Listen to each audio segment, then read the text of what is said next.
क्या ये वाकई में संभव है कि नीतीश कुमार को इस विषय में कोई जानकारी ना हो? वो नीतीश कुमार जो देश और दुनिया की सारी खबर रखते हैं, जिनके दिमाग की लोग दाद देते हैं, उनका यह कहना कि देखिए मुझे तो इस बारे में कोई जानकारी नहीं, ना आगे ना पीछे कोई बयान, सिर्फ इतना बयान। इस बयान को और बिहार की सियासत को समझते हुए, वहां के हालात को समझते हुए जरा इसकी व्याख्या कीजिए। देखिए, व्याख्या क्या करनी है, स्पष्ट तौर पर ये सामने दिख रहा है। आरजेडी का भी बयान आया है। आरजेडी ने कहा है कि अगर इस तरह की बात है तो उन पर कार्रवाई होगी, उन पर हटाया जाएगा। तो निश्चित तौर पर यह फैसला, जैसा कि मैंने पहले कहा, 79 विधायक हैं आरजेडी के। तो आरजेडी बड़ी पार्टी है, सबसे बड़ी पार्टी है। जेडीयू के पास 45 सीटें हैं। तो आरजेडी जो कि बोल रहे हैं सुशील मोदी के दबाव में है। और ये भी कहा जाता था उस समय जब बीजेपी के साथ उनकी सरकार थी, तो बीजेपी सबसे बड़ी पार्टी है, लेकिन वो दबाव में वो लोग नहीं डालते थे। तो ये बात, ये अंतर तो दिखता है। लेकिन ये फैसला तेजस्वी यादव को लेना है। निश्चित तौर पर नीतीश कुमार ने नाम मांगे होंगे कि किसको मंत्री बनाना है। 16 मंत्री आपको बनाना है। 16 आरजेडी की तरफ से जो नाम आए उसको मंत्रिपरिषद में रखा गया। लेकिन मंत्री परिषद बनाने की पूरी जिम्मेदारी मुख्यमंत्री की होती है, ये सभी जानते हैं। उसमें अच्छे बुरे सबका जो कप्तान होता है वो मुख्यमंत्री होता है। तो निश्चित तौर पर कार्तिकेय कुमार कोई ये कह लीजिए कि आज के पॉलिटिशियन नहीं है। बहुत समय से लंबा इनका क्रिमिनल बैकग्राउंड रहा है। समझ गया। अनंत सिंह के साथ ये जुड़े रहे हैं। तो निश्चित तौर पर नीतीश कुमार सुजी, अब देखिए, आप ही की बात को मैं आगे बढ़ाकर एक सवाल पूछना चाहूंगा। आपने कहा अनंत सिंह से जुड़े रहे हैं। जो समाज से कार्तिकेय सिंह आते हैं वो समाज है जहां पर आरजेडी का बहुत बड़ा वर्चस्व नहीं रहा है। ये प्रतिनिधित्व उनका सामने आया है।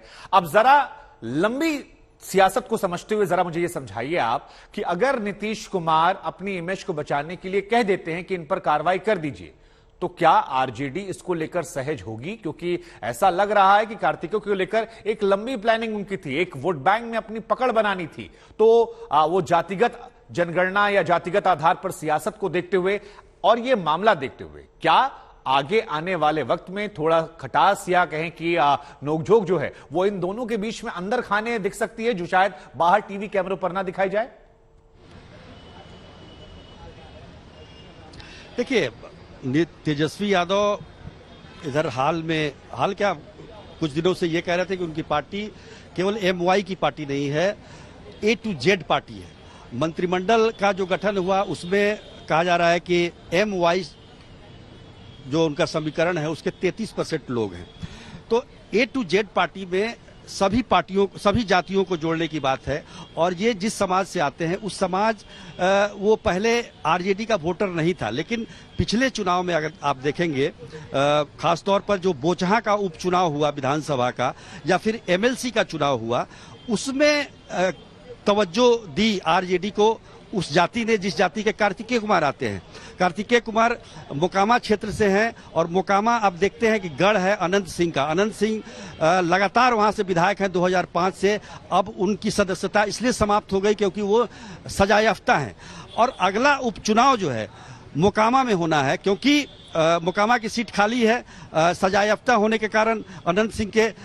तो निश्चित तौर पर आरजेडी की नजर चूंकि पिछला चुनाव अनंत सिंह ने आरजेडी के ही टिकट पर चुनाव लड़ा था, तो निश्चित तौर पर आरजेडी को उस सीट की चिंता है जो भूमियार बहुल सीट है और वहां से उनका वोट बैंक खिसके नहीं, उसकी जरूरत उनको है और उसका ख्याल वो जरूर रखेंगे। लेकिन मेरा सवाल ये है शुभंकर कि अगर कानूनी रूप से 1 सितंबर 2022 तक इनको राहत मिल गई, चलिए मान लेते हैं कि गिरफ्तारी नहीं होगी इनकी, लेकिन 1 सितंबर के बाद क्या होगा?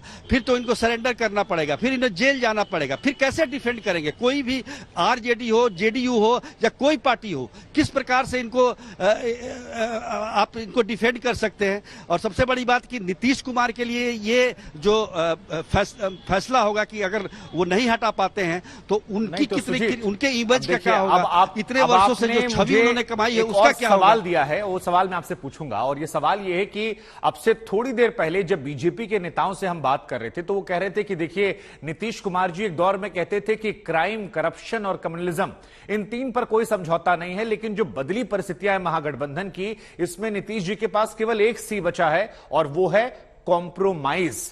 और यही वजह है कि वो आज भी जब मीडिया कैमरों पर आए तो वो बोल नहीं पा रहे, वो कह नहीं पा रहे कि मैं जानता था, या वो खुलकर उन्हें हटाने की बात नहीं कह पाए। ये पुराने नीतीश जी होते तो अब तक कहते कि अगर ऐसा है तो कार्रवाई हो जाएगी। तो ये आरोप जो है, ये कितना आप सही मानते हैं, जो बात आप कह रहे थे उसको ध्यान में रखते हुए? नहीं, एकदम सही बात है। और निश्चित तौर पर दबाव में है वो। जैसा कि मैंने पहले बताया कि 79 सीटें जिसकी है आरजेडी, और उसके सामने आपकी सीटें 45, आधी सीटें हैं, तो निश्चित तौर पर। और दूसरा, अगर सबको जोड़ लें आप, उसमें लेफ्ट पार्टी जोड़ लें, कांग्रेस जोड़ लें, तो 115 विधायक हैं। वैसे भी कहा जा रहा है कि 120 विधायकों का जुगाड़ आरजेडी के पास है, बहुमत के लिए 122 चाहिए। तो बहुत सारी चीजें हैं, बहुत सारे चीजों का ध्यान रखना पड़ता है। आप अपने सिद्धांत और विचारधारा तभी किसी पर लाद सकते हैं कि जब तक आप मजबूत हैं। अगर आप खुद कमजोर होंगे तो अपने सिद्धांतों को दूसरे पर कैसे लागू कर सकते हैं? तो ये सवाल जरूर नीतीश कुमार के सामने होगा, और निश्चित तौर पर। और कोई दूसरा ये भी बात है कि उनके पास कोई विकल्प भी नहीं बचा है। अब वो क्या करेंगे? तो साथ लेकर चलना